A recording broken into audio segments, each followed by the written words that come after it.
श्री ब्रह्मचैतन्य महाराजांच्या दर्शनासाठी आलेली महिला बेपत्ता। तीर्थक्षेत्र गोंदवले बुद्रुक तालुका मान येथील श्री ब्रह्मचैतन्य गोंदवलेकर महाराज मंदिरातून दर्शनासाठी आलेली महिला बेपत्ता झाल्याची घटना घडली असून याबाबत दैवडी पोलीस ठाण्यात तक्रार दाखल करण्यात आली आहे, अशी माहिती सहाय्यक पोलीस निरीक्षक दत्तात्रय दराडे यांनी दिली आहे। याबाबत दैवडी पोलीस ठाण्यातून मिळालेली माहिती अशी, पल्लवी उमेश गडदे, वय वर्ष 37, राहणार काष्टी, तालुका श्रीगोंदा, जिल्हा अहिल्यानगर ही महिला मंगळवार सकाळी 7 वाजेच्या सुमारास मंदिरात दर्शनासाठी आल्या होत्या।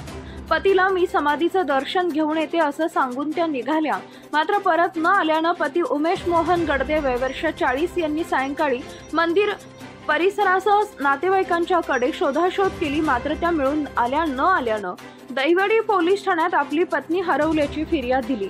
पल्लवी गडदे यांचं वर्णन असं आहे, उंची सुमारे 5 फूट, अंगानं सडपातळ, रंग गोरा, डोक्याचे केस लांब व काळे, चेहरा उबट, नाक सरळ, अंगात मेहंदी रंगाची साडी व त्यावर जुळता ब्लाऊज, गळ्यात काळ्या पिवळ्या मण्यांचा मंगळसूत्र, नाकात पिवळ्या धातूची चमकी, पायात पांढऱ्या धातूची जोडवी व काळ्या रंगाचं बूट घातलेलं होतं। त्या मराठी भाषा बोलतात। नागरिकांनी पल्लवी गडदे यांच्याबाबत कोणतीही माहिती आढळल्यास 86 68 38 55 62 या क्रमांकावर संपर्क साधावा, असं आवाहन दैवडी पोलिसांनी केलं असून या प्रकरणाचा अधिक तपास सहाय्यक पोलीस निरीक्षक दत्तात्रय दराडे यांच्या मार्गदर्शनाखाली पोलीस हवालदार खाडे, सहाय्यक पोलीस फौजदार, दैवडी पोलीस ठाणे करत आहेत।